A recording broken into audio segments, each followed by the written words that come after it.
Forest of Pain. Hello and good evening.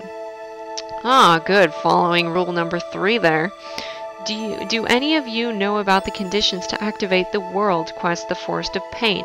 I've completed all the quests except the Forest of Pain. Are there any conditions that I don't know about in order to activate this quest?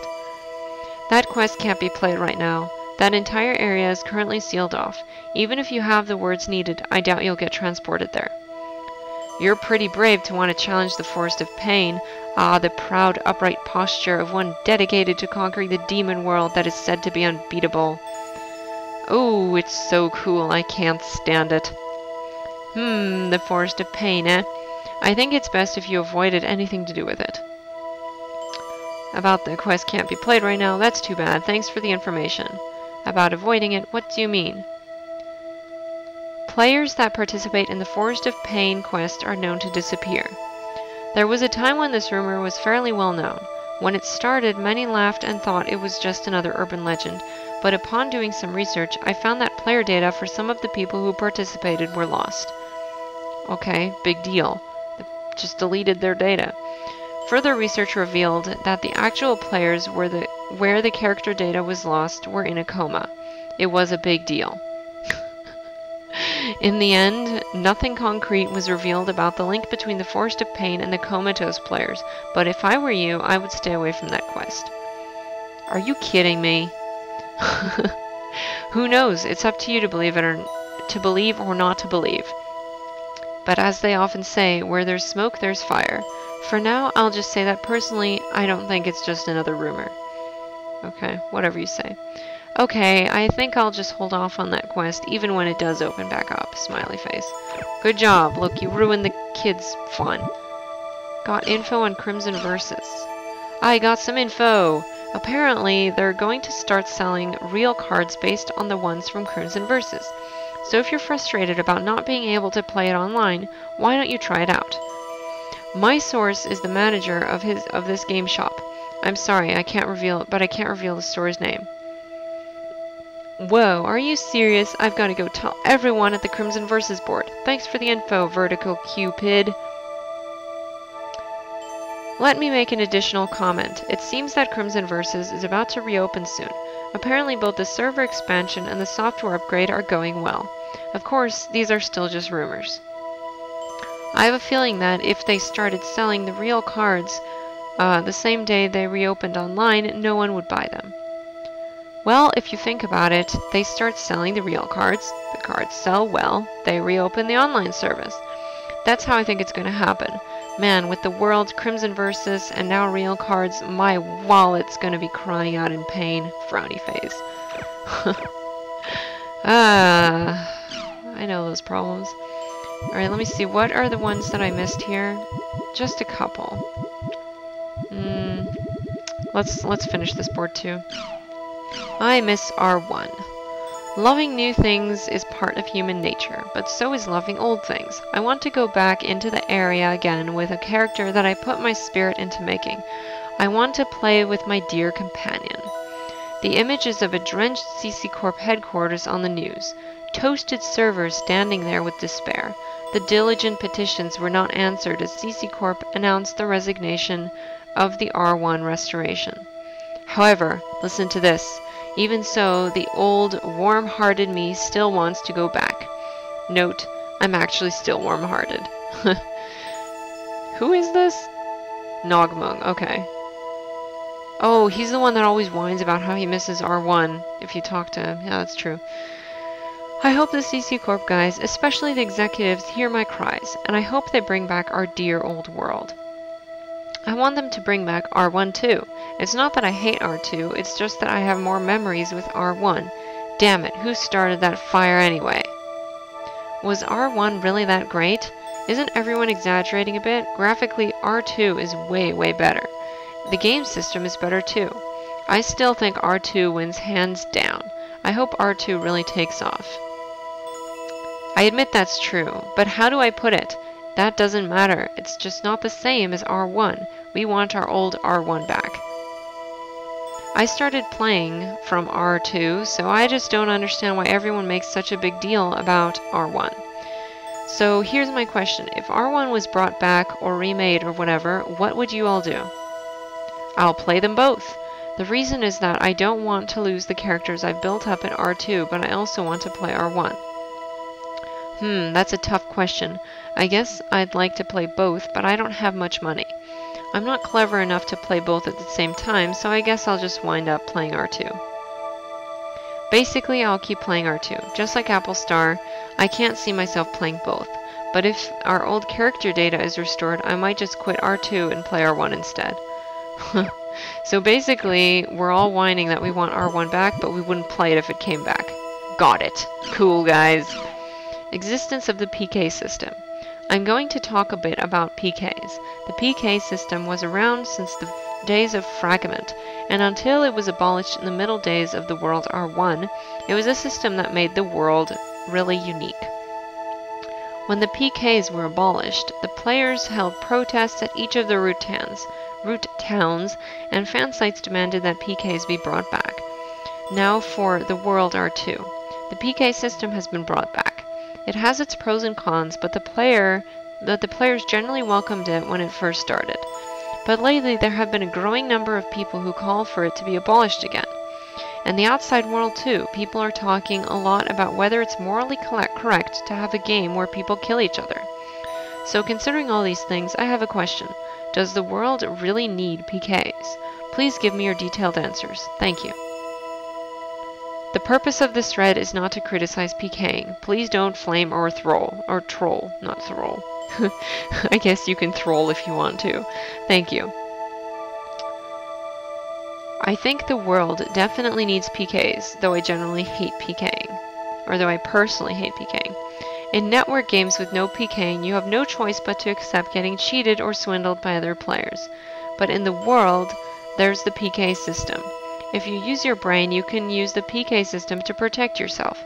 So just from a self-defense point of view, the PK system is necessary. That's basically my opinion. I'm against the current PK system.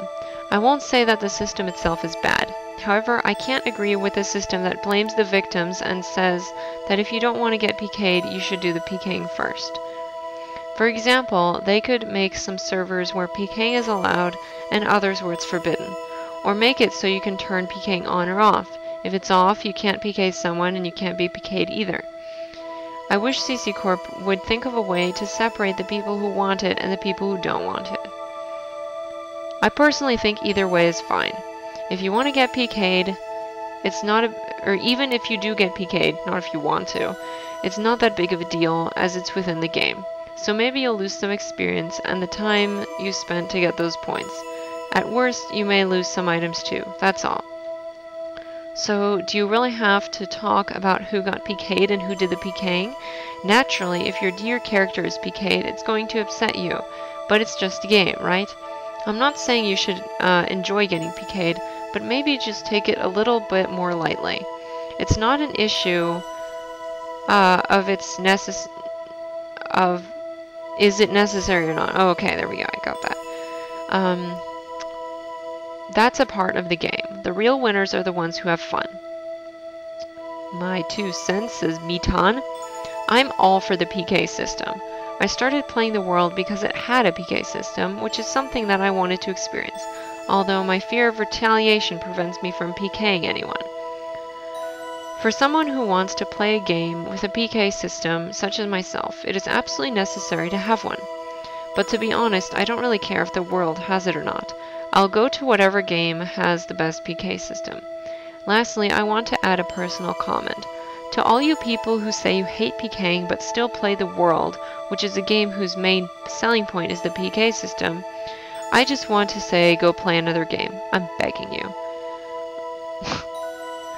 You're annoying. I want to talk about the world R2. It's a mistake to have the PK system apply to the entire game.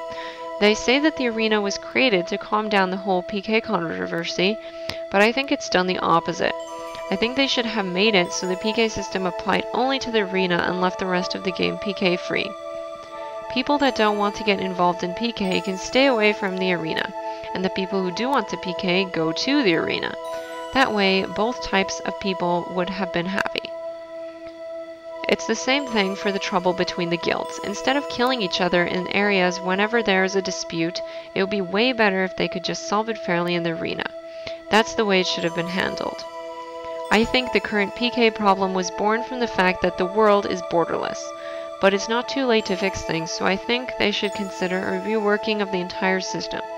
So I guess I have to say I'm against the current PK system. Alright, now that we've heard everybody whine, let's see what this job of multi-weapon is about. Oh, I saw Terror of Death in there. Looks like we're gonna get some Haseo in this thread. So here's the new thread. This originates from the job extension thread.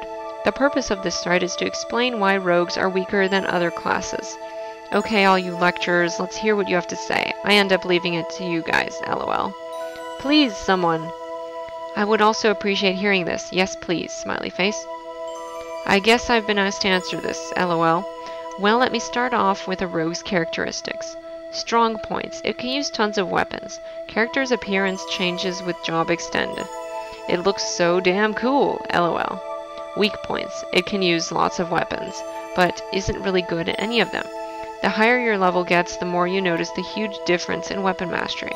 I think that about covers it. A rogue is a jack of all trades and a master of none. I think that should sum it all up. So, as mentioned above, the rogue's strong points mostly revolve around improving the player's image. It's kind of an ego thing. No wonder Haseo's involved in that. If you look at it from a system point of view, a rogue is just a weakened version of all the other jobs, because no matter which weapon you use, you won't be as good with it as a real master. As a result, although a rogue looks like it's flexible enough to deal with any situation, the truth is that it can't handle any situation easily. Generally, they're just weak, if you ask me. But I heard that the PKK, Terror of Death, was really strong. The Terror of Death was a rogue, right? So some rogues are strong then? See, Haseo, you're like the exception to the rule. Good job. I think it's a matter of the individual player's skill. Also, maybe he spends way more money on equipment and abilities. I bet he's got lots of rare abilities. Actually, we don't really have all that much. That's interesting. So you're saying that a character's strength is mostly based on equipment and abilities? To a point, yes. But the thing is, strengthening your characters with abilities isn't just for rogues. If the idea behind strengthening your character is to improve their strong points, then a rogue can never compete. Ultimately, it all comes down to your own skill. Whatever ability you have, Lady Luck treats everyone the same. Yep, abilities don't matter that much. You have to believe in your beautiful self. Then you can become a true warrior. Now is the time to stand up. The time for us brainiacs to take over the world as rogues. Yeah, okay. Yes, go for it, Nogmung. About Lady Luck, that's for sure. Whatever ability you have, you've got to use it. Otherwise, it's like not having it at all. Okay then, if two players of equal strength, with equal equipment and equal abilities fight each other, one being a brandier and the other a rogue, who will lose? I think the rogue would lose. If everything was equal, the rogue would lose. No doubt about it. The rogue would lose. I guess the rogue would lose. No matter how much spirit you fight with, there's a limit.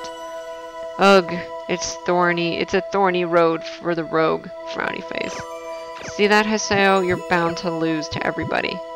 That's how life goes. Okay, let's see. Let me peek back at the official forums. Booting this up. Official forum. Let's see how many more things do I have in here. Quite a few, actually.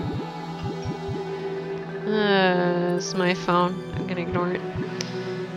Soloing, playing in a group. Let's see soloing. Hi there, everyone. My name is Tricycle Cop. It's not Officer Tricycle. Don't get them mixed up. Smiley face. Here's my question. I would like to try this soloing thing. Basically, I want to be a so-called hardcore player. Any tips that will do that will help me do this will be appreciated. Thank you very much. Personally, I don't care much for the idea of solo play in an online game, but oh well. Here are the basics for solo play. 1. Conserve items. Even if you're a cleric, it is essential to conserve items that will restore your HP and SP. It's also not a bad idea to bring along attack items that will be useful for the area you plan on visiting. 2. Make sure you have an escape plan. Always have some smoke screens and return feathers on you. Know the shortest path back to the platform from where you are in case you run out of items. 3. Research the area you plan on visiting. Check if there are any enemies that have status ailment causing skills in the area you're going to. When playing solo, contracting a status ailment is a quick path to disaster, so it might be better to avoid areas with enemies like that. It's not much, but hopefully this will help for now. Sir Harley, I truly appreciate your guidance. I have a question for about your third point. How precisely should one go about investigating what kind of monsters await in an area? Why not try making an area, transporting there, then immediately transporting back to town? What exactly do you mean? Make an area and transport there. Confirm the enemies that reside there at a distance where they won't spot you, as well as how the map is configured, as well as its size. After checking on them, go back to town. Repeat this to look for an area that's appropriate for you. But be careful, when you're close enough to an enemy to see their name, it also means you're close enough for them to spot you.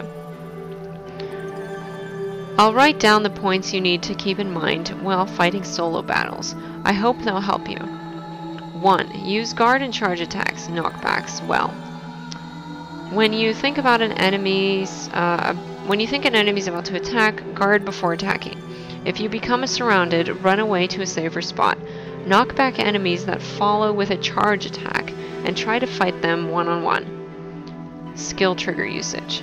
When soloing, it's better to focus on stopping an enemy's skills rather than trying to pull off Rengekis. Save your skill trigger attacks for when you really need them. 3. Don't be stingy with items. Using fewer items will just lead to more deaths. Don't be afraid to use them a lot. That's all I can think of. Sir Killer Whale Sir Renji, thank you both for your guidance. I have one last question. I am currently a level 10 Punisher. Could you tell me the best area for one such as myself to level up? Thank you very much. Oh good, I picked the right stuff. As for areas, Delta Truthful Marbles Bum. Oh god, that's horrible. Area level 10, Elements Fire/Earth. Delta Upfront Blazing Camellia. Area level 13, Element Water. Are pretty good. The first word should be just right for you, and the second set should be good for a challenge. The first, yeah, okay. With that level, you should have a good selection with the following words. First part, Sacred Warm Croaking. Second part, Kurin's Black. Third part, Purebred Ocean Blue Cloud Cassiopeia. Go on and try out lots of combinations. Combining new words is yet another way to learn. You too, I am indebted, truly indebted. I will do the best I can. Good luck. Alright, we got lots of words. That's good. Those are probably the ones I'm missing.